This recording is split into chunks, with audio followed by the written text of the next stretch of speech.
My friend. Hello.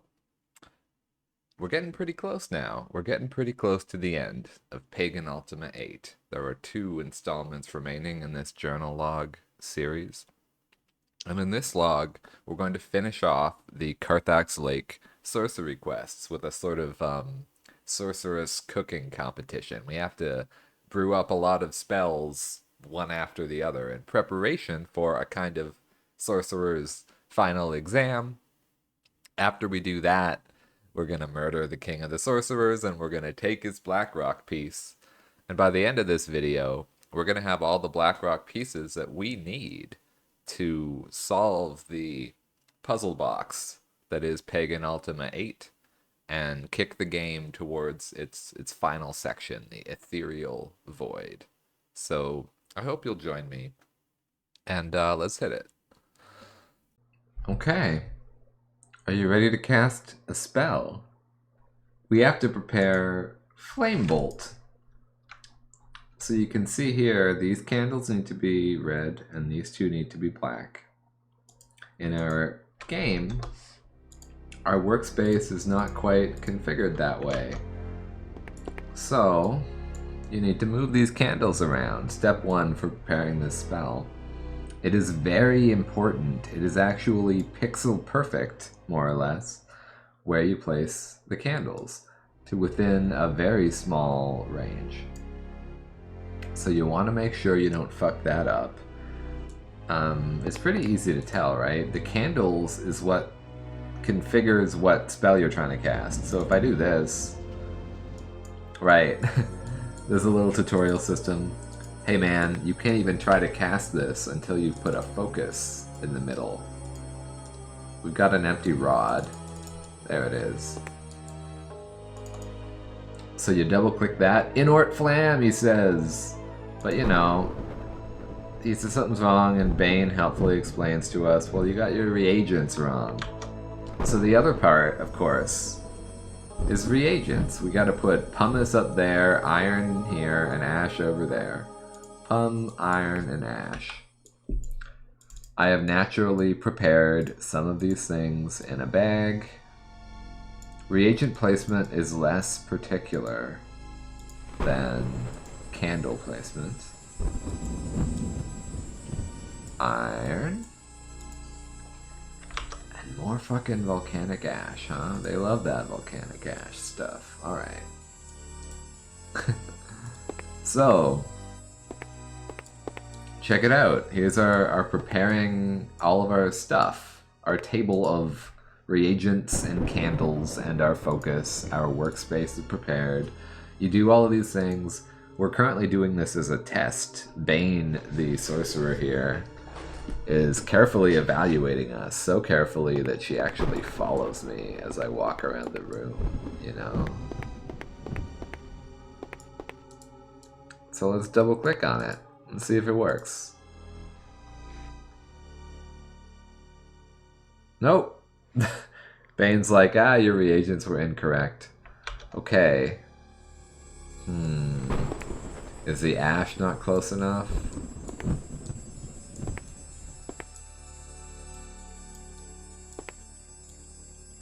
A little bit closer. Ha! There you go. Excellent, Bane says. The magic gets captured in that rod, and now I have a rod of Flame Bolt. I got another rod here. A wand. And we have to prepare one more spell. Endure Heat, with 3 black candles down there and 2 red candles up there. So this is kind of another one of these famously pummeled upon features in Ultima 8. People said, you know, the candle placement is ridiculous. It's hard to place it pixel perfect. It's like a pixel hunt. Some people critiqued, right? Pixel hunt, they said. Here's what I would say about it. This shit is, it feels like the pleasure of using Photoshop to me getting that exact, like, it's not really that hard to get it lined up just perfectly. And you can, the pixels are honestly big enough that you can just fucking look and see them. We're not talking about a 1080p monitor trying to get one pixel aligned. These pixels are enormous. This is exactly what I do making pixel art in Photoshop all day. You know, it's really not that bad. And it's actually kind of, it makes it feel like you're doing science, you know? Because if you get it a little wrong, then it doesn't fucking work. Okay, obsidian, obsidian, and iron have to go up here. Obsidian. Obsidian.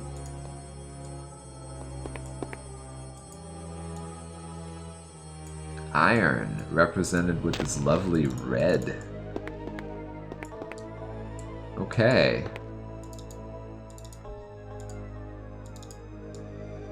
You cannot stand on the pentagram while calling for your magic to be cast.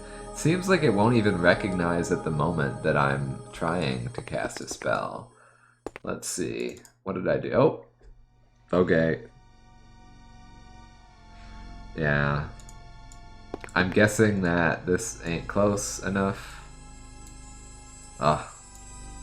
See, what happens is when I release my mouse pointer here, for example, the game has to make a judgment. Am I trying to put the obsidian, which I had begun dragging by the top of its body, am I trying to locate it on the ground next to the candle, or am I trying to locate it like at the Y value of this candle? Because the candle itself has like a height map to it, I'm pretty sure. It almost has to. You see how the avatar he goes up a little when he walks on it? And that's why it keeps sliding down instead of going where we want. But I think if I grip it by its bottom, and also am not standing upon it, and I move the bottom, then we can get it exactly real close, right? So, as always with this game, we always have our two lenses to consider. Do we use the gamer lens, and do we claim, well, this all sucks, you know? This is imprecise, it's unintuitive, it's like, I don't know, buggy, it doesn't work that well, it's hard to tell, you know, why you haven't succeeded. It's difficult in the ways that doing science or technology is really difficult, and I guess as a gamer you'd be like, I don't want that, I wanted, like, science-flavored entertainment or something. Of course, the flip side is to look at, oh hey, this actually gives you a bit of kind of like real quote-unquote magic. Like if you don't do it to within a pretty good standard, then it simply, you know, fails to work.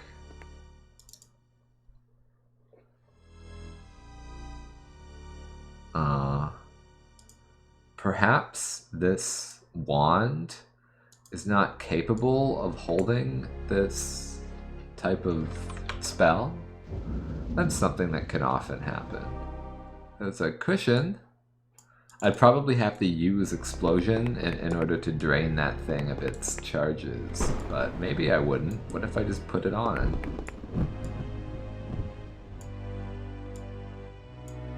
Ooh, good toss, Avatar. Good toss, Avatar. Hey! Gotta use the right focus. This shit, you know, for me, I didn't know how to program as a child when I played this, but this is like the kind of debugging that you do as a programmer, right? Isn't that interesting? Alright then. Well, Bane's very impressed with us, and that's good, you know. A symbol of endure heat. These ones even tell us, like, how many uses are remaining, because we cast the spells ourselves. Okay. He says, "Greetings, disciple. This is the nature of the trial. Here's a cool effect where we transform these demon statues into demon non-statues. Please enjoy that," the game says to us. This is a survival horror game, so there really is no reason for us to fight those demons. We're just gonna run literally right past them. Now the demon says, "Greetings," because you're not supposed to attack him. He kind of just gives you, you know, a bunch of stuff. He'll give you all the info that you need. Okay. We need this key. The key's probably gonna let us open that chest over there. Okay. We're here. Setting up for the Trials of Sorcery. This is our friend, Arcadion, the Demon Sorcerer. This person will tell you all about this obsidian fortress and how it was made by the Titans. He's got a pentagram because he is the only Demon Sorcerer in Pagan. And he invited us to utilize all of his bags and all of his shit. And that's good because we have a lot of spells, unfortunately, that we have to create here. So this is where my journal becomes like a cooking video, I suppose. I just have to make a bunch of these fucking spells. Let's bind and flam. I'm just gonna like pre-chuck my candles. How about a wand? Maybe a wand. All of the candles need to be ignited, of course. I believe there's a spell that can do that for us conveniently, but we don't yet have it. To cast this magic, we got to get pumice, and ash. I might not even have enough of those things, but I believe that our demon friend, yes, supplies us with plenty. We might as well grab this stuff from the bottom, like we learned how to do. And we'll just make some real tight placements. And we'll just kind of try to avoid putting it on the wrong side of that candle. Which we totally did not avoid, okay. It's just like, this bottom candle is truly a difficult client. Do we have to like slide it in to one side? Oh, I got the ingredients wrong. Oh, I'm a fool. Okay. Pumice, and pumice. Fine. Boom. Okay. Now we got that extinguish wand. That's fun. How about another one? Because we gotta make ignite. Got that one red candle. Let's get that wand into the middle. This one actually is pumice, and ash. You know, it's actually a lot more convenient to not stack them. It saves you needing to manipulate the amount meter, which is one of the most time-consuming parts, right? Having to make all of these spells, we're liable to get pretty good at just cooking them, right? Yeah. So now we need to make fire shield. Okay. Alright, we're gonna try something. Let's use ignite on these candles. Ah! And if we wanted, I guess we could do that one at a time and it would be really wizardy. Uh-huh. Hey, okay. The little symbol for most spells only gives you one use. I think there are certain spells where it'll give you more uses, but you know. Okay, Armor of Flames we have to prepare. Make sure everybody's nice and ignited. Now, obsidian, obsidian, brimstone, ash, and iron. I'm gonna just chuck these things, like, more into a usable space for me. Yes. Oi.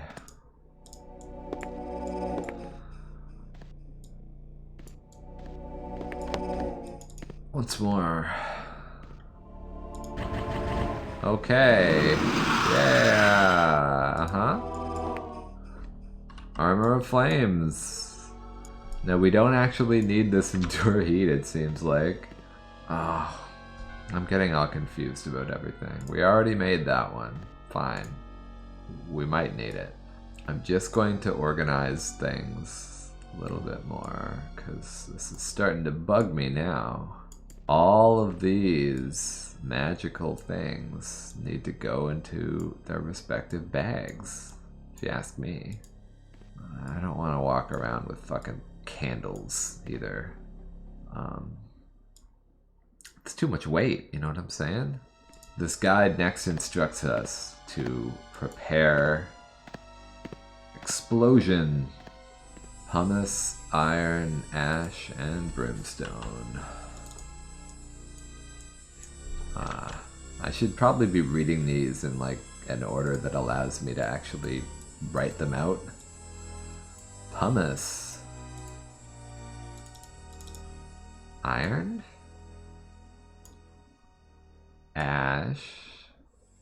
You know, casting these sorcerer spells, it's complicated.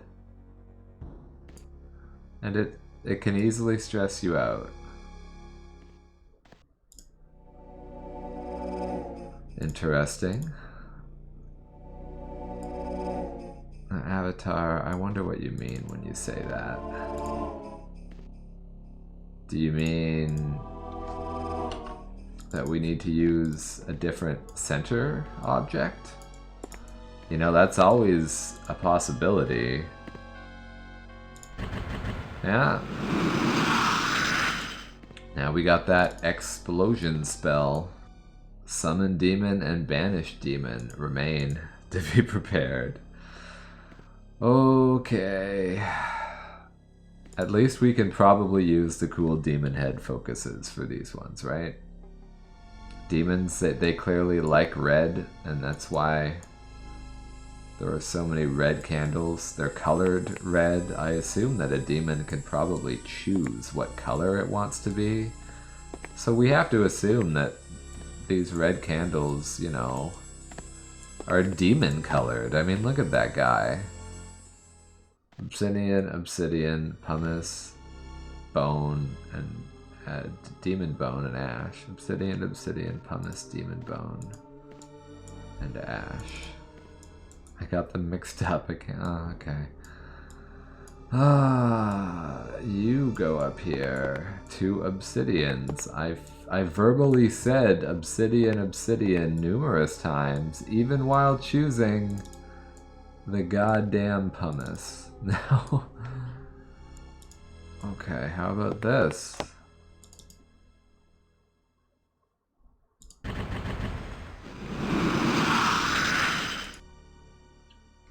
Cool. They like it when you use that demon talisman to make demon spells. You get more uses, I believe. Now to banish the demon, that's pretty important, right? We swap these 2 candles.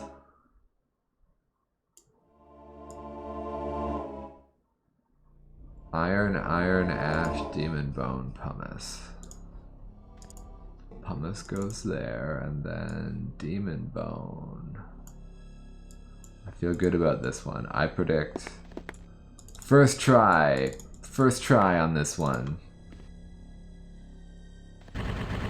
Yeah. Cool. All right then. I mean, let's ditch the remainder of our reagents.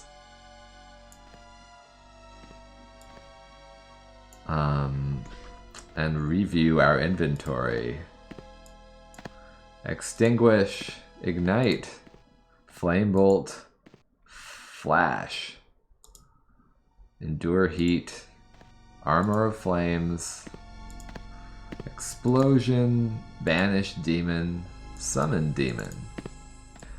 The guide requests extinguish, ignite, armor of flames, explosion, summon demon, and banish demon, and then flame bolt, flash, and endure heat up here. Okay. Well, that was quite the journey. It definitely does feel like taking a math test, doesn't it?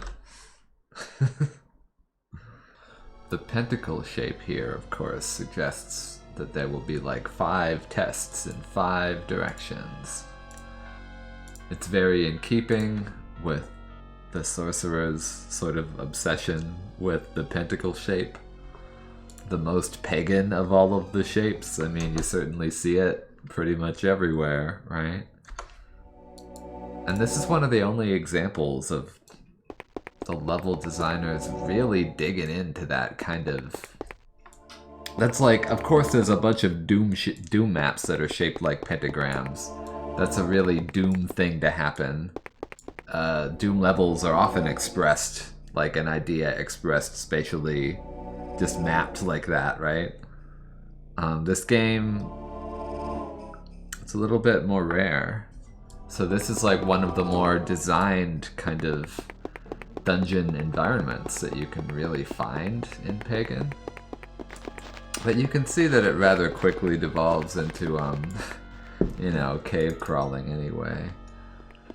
Oh, the endure heat test. Oof. This guy is gonna kill me. Alright, just for safety, we're gonna go ahead and use... I would say, like, if I were a speedrunner, right? I'll just use the, like, don't take damage from anyone. And now, like, what are these stupid skeletons gonna do to me anyway? It's interesting that the game would sort of ask us to navigate this, really drawing attention to the limitations of the kind of isometric perspective, right? And making a movement puzzle out of it. We're getting all choked up in here. And you even, I think, will need to exploit the fact that these black areas have a lot of walkable space beneath them, typically. As if there were some wall that the avatar can see, but which doesn't actually exist in Britannia. I admire the way that they wear the navigational obtuseness. Like, you know, they're interested in interrogating it for its kind of design and play properties. I had previously played through this dungeon and realized too late that I had not brought the spells I needed. I needed more than one Endure Heat because I needed to get back. In any case, now that we have 6 uses of Endure Heat,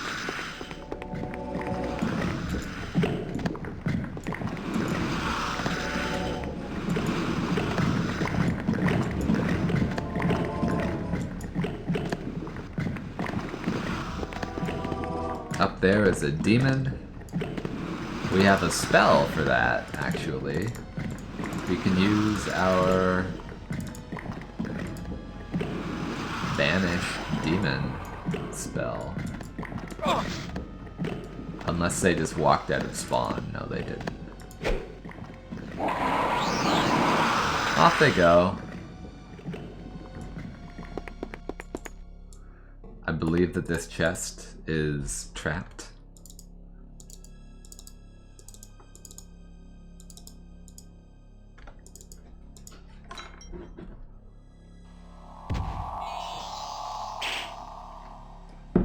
Naturally.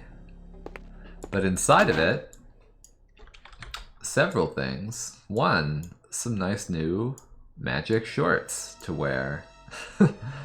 Slightly more armor than the other ones. 2, one of these enchantable symbols. I believe when you bind a spell to that, you can use it an unlimited number of times. That's like pretty cool, right? They do what they can to give you some progress breadcrumbs, despite not really having all the ingredients that they would want, right? I find it quite empowering that you can gain mastery over these lava regions that through the catacombs were so imposing. It's kind of fun walking across it.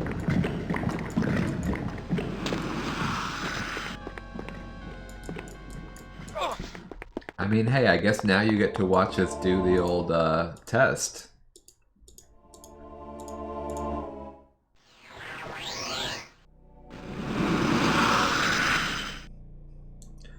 Is there a spell? So we can use, if we want to, all of the stuff that is available here in the Master's Chambers.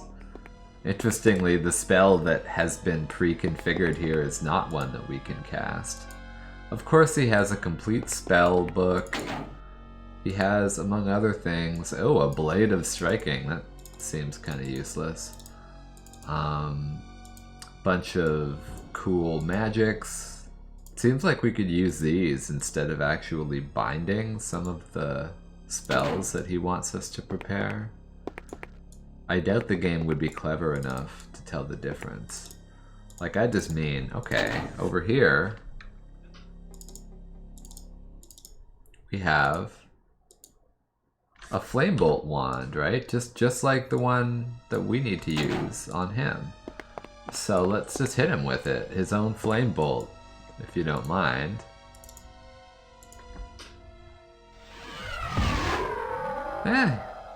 He's perfectly fine for us to use his own bolt on him. Okay. Well, we might as well. I mean, we prepared all of these. Let's use Explosion. Bam. Now we need to do some demon summoning, and this is where it can get a little bit dicey, right? You don't want to click wrong when you're summoning a golem or a demon, or really when you're using any kind of magic in this game. The master here, Malshir, has no problem dissipating that demon. But he throws a surprise twist on the end here. He needs you to banish his demon.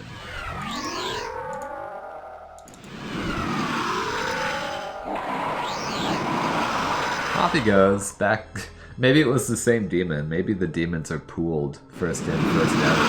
And the demon teleported back into hell, and then was immediately pulled back, and then was banished back into hell again. That's kind of a shitty afternoon for that demon. We're now prepared for the ritual. Capital T, capital R. You need 5 sorcerers, of course. I don't think I brought a candle.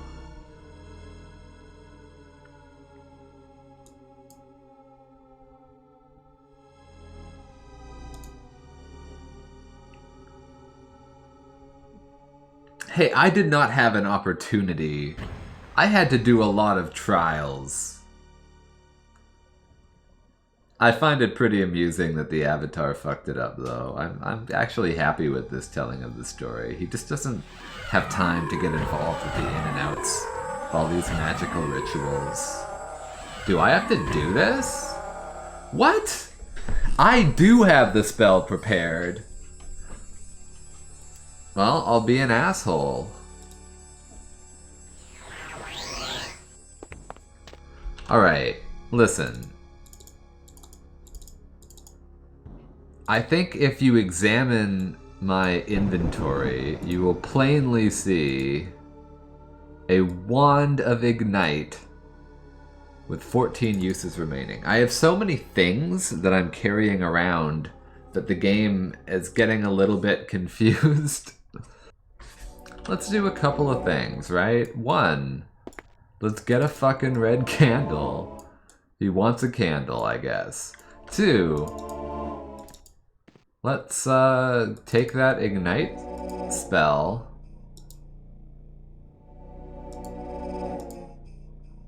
Put it in the regular bag. Maybe that will inspire this game to sort of take my inventory more seriously. It has a lot of issues. Like, I couldn't teleport back here.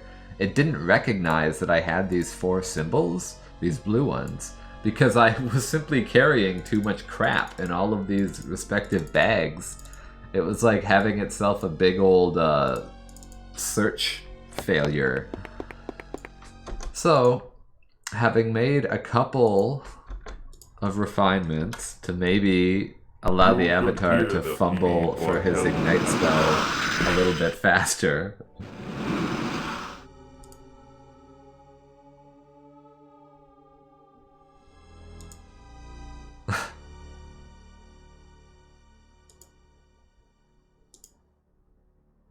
I like that this game simulates for you the experience of being unprepared.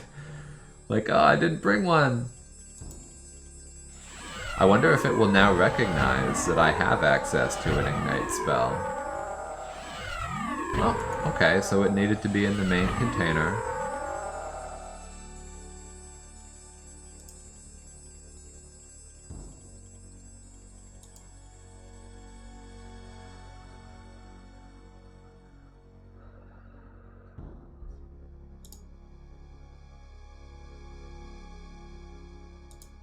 The avatar can be a skeptic.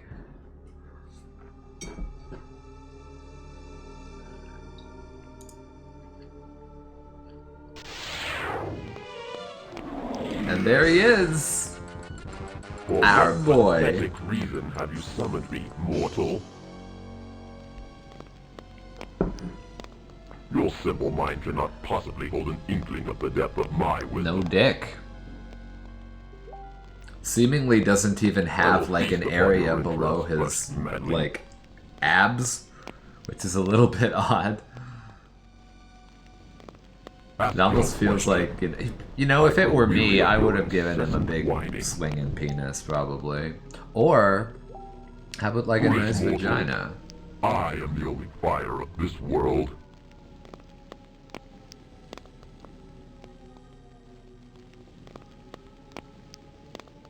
I mean, I respect Pyros' choice to not appear to us with genitalia. You know, in the end, he gets to do what he likes. Your flesh will burn in my volcano. Pyros is mad! He's bound to service against his will. He's kind of the animistic, you know, representation of the element of fire, destruction, and recreation. Prepare to die. He has the tongue of flame. The avatar's ears perk up. Ah!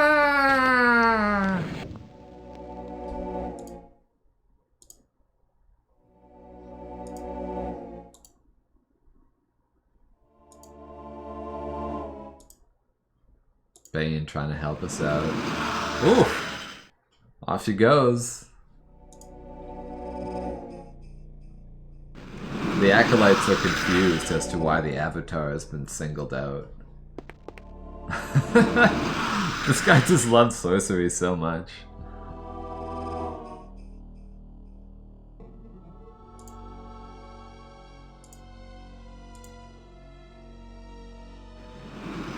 Perhaps I should destroy you now.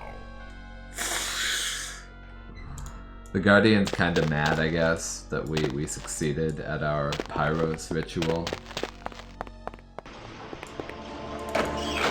You can see here that Bane is now the first acolyte, and she has relocated to the first acolyte's house. First acolyte, Bane. And if we enter that house, we need to speak with her about something. You can see that she's moved in. She's, you know, walking around, doing her thing. Rather upsettingly, Vardion's corpse, having been mangled by a demon, is just sitting on the floor. We need to get the tongue of flame from the master. So perhaps we should re-enter the Obsidian Palace and challenge him. Alright. Do we have everything that we need? I mean, realistically, all you really need is an invincibility spell, right? Like, And we do have that from the Thurgists. So that with Flame Sting, our cool sword, is going to be more than enough to murk this guy. We're going to preemptively cast immunity from damage.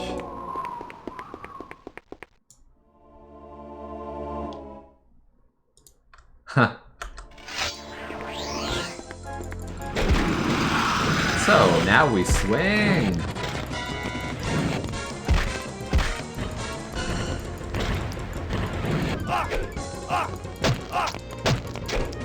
Oh, this is getting real messy. Multiple demons. Oh, we appear to be caught in the fire field.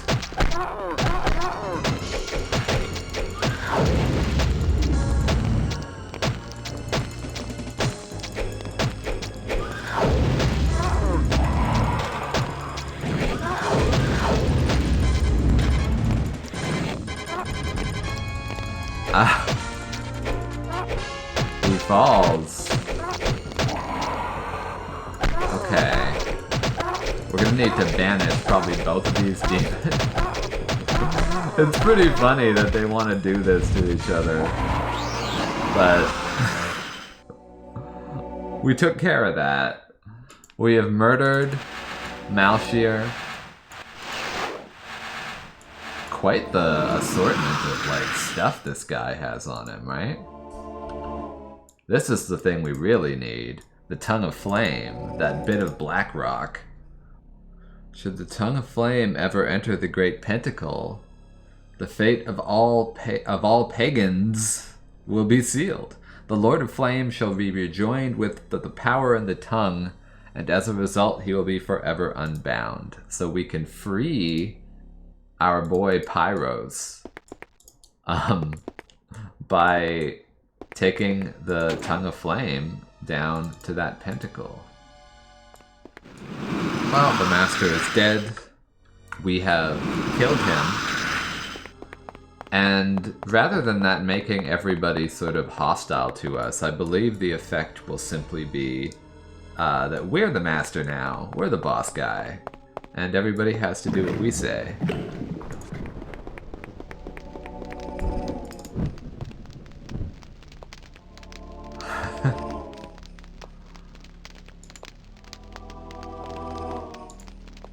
Yeah, Bane gets to be our first acolyte. Thank you.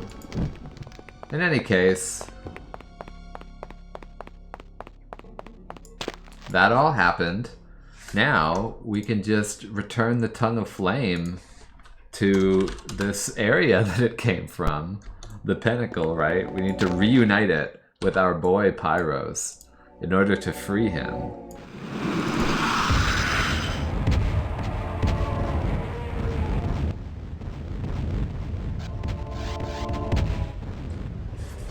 Yeesh. Alright then. Well, he's gonna destroy Britannia now. Or, pardon, he's gonna destroy Pagan, while the Guardian finishes destroying Britannia.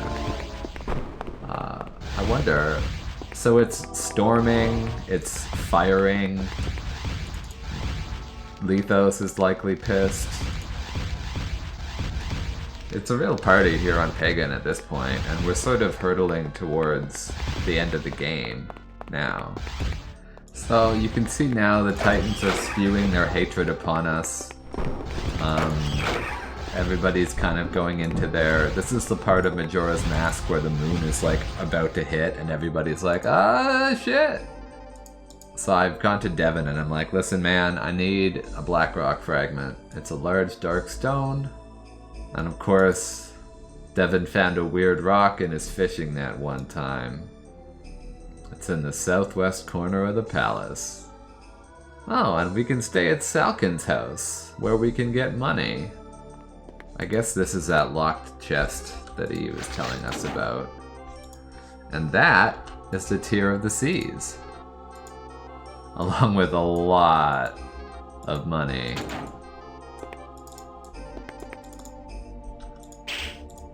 Still can't get out of the palace from this direction though.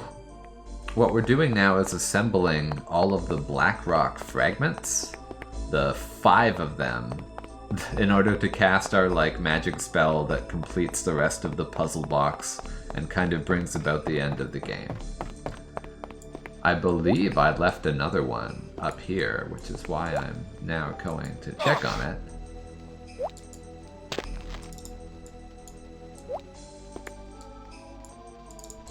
There's all our vast winnings, our fortune.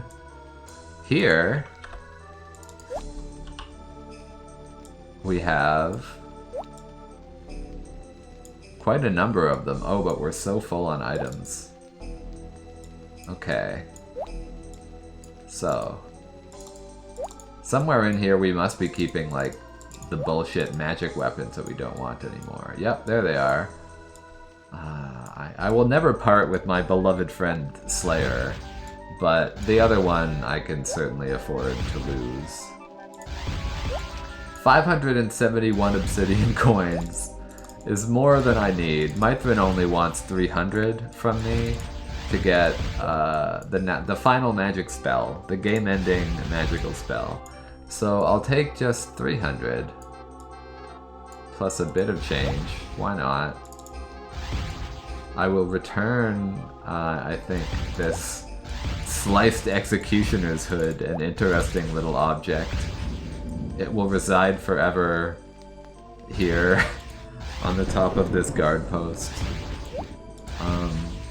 The Heart of Earth I can now reclaim.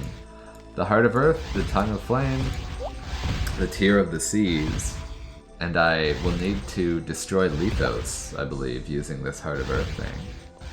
I just want to note that I accidentally threw my Wand of Ignite onto this roof. And did you know you can run around on these roofs? Isn't that fucking cool? Let me just chuck this thing back down. You know, I'm trying to create a bag to contain all of my sorceress materials, because I'm a little bit overweight still. Okay, but now we're looking good. We're preparing to end the world of Pagan. We've collected 4 of the 5 Blackrock MacGuffins that are going to help us achieve this. The final one is the air one, and so we've returned here west of Windy Point to cast Airwalk and jump. I think I have to wait for Airwalk to wear off now, or else I'll just go flying off that way. But let's try it, right? That could be funny.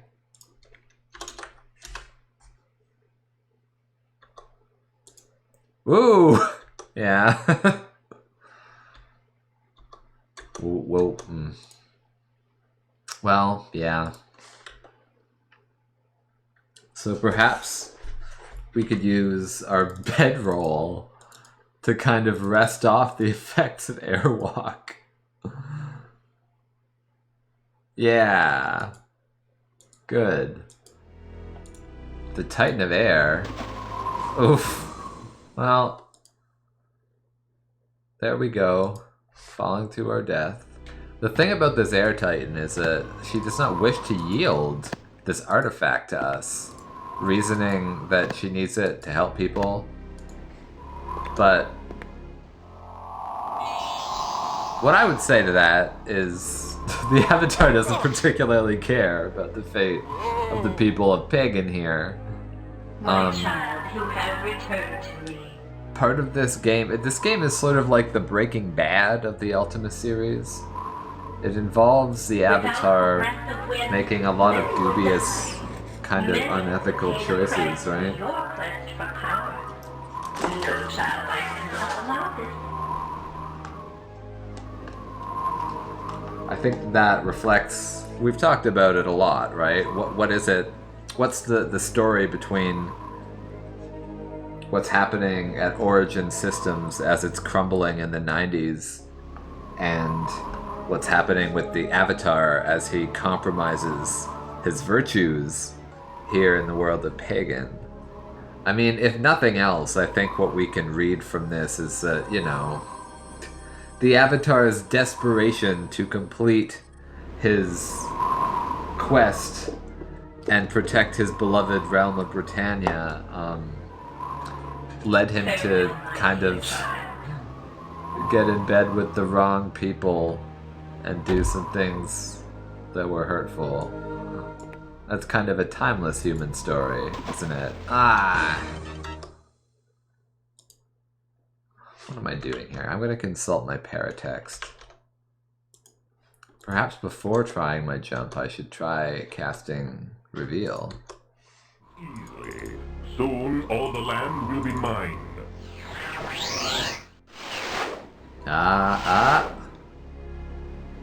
There it is. That's why we couldn't jump onto that platform. And then we can use, I think, Aerial Servant?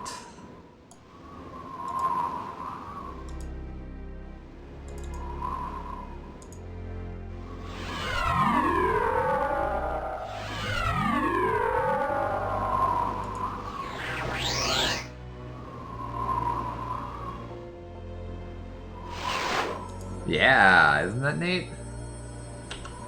And we'll just swipe it. Now we have it. You know, then you have it. I wonder if our god here, the Titan of Air, will have anything different to say to us. I suppose she's probably upset. Oh, dear child, you must not do this. I have given so much and asked only for the devotion of my children. Now you will rob me of even that. Oh, thoughtless child, you break my heart with your actions. We have broken the heart of Stratos, the Titan of Air, with our words and our deeds. In fact, at this point, we've betrayed every NPC that we have yet met in this video game. You know, once upon a time, it was the 1980s, and a young adult, Richard Garriott, was living with his wealthy astronaut family in Texas, and he was working on Ultima IV, Quest of the Avatar. And he would come up with this thing to say in interviews that would become one of his calling cards for the next, 15 or 20 years of video game culture. He said he doesn't like how in like a classic dungeon crawling video game, there's no real sense of morality to what you're doing. You bust into any old place. If there's a chest there, you just loot it. It doesn't matter who would own the chest. It doesn't matter if the chest has medicine for the poor, and that's what you're stealing. But Garriott had the interesting insight that for him, it was a story about a person whose chest you took, and that was what he did when he built Ultima IV. He asked a question. He posited, well, what if it is a person's chest? What if there is a cost? What if the game is not interested in finding, the strongest hero of might and magic, but actually the most virtuous person of might and magic? That's what Ultima 4 was about, right? And here in Ultima 8, we're now seeing the mirroring of that. The Avatar, of course, is de-avataring before our eyes. A man who in previous games would have rather died than lie to you about something, lies to everybody, manipulates them. He gets them all killed so that he can return to the place that he calls home. And that's a really complicated statement, I think, for these game makers to make. I've talked about it a little in this series before, but I think they are making a very serious point with this game. And the point that they're making is that the origin systems at which they worked in 1991 or 92 or whatever was not Britannia. It was not the origin systems of yesteryear with young adult Richard Garriott pumping out these little DOS or like Apple II games. No, like the origin of 92 was a sinister place. And frankly, it was a place that Richard Garriott was in the process of leaving behind. He was abandoning. He abandoned that team he gave them shitty instructions and then checked out. And they were left without a real game to finish. They had instructions that could not be reconciled, and they produced this odd, interesting sort of calamity of a game.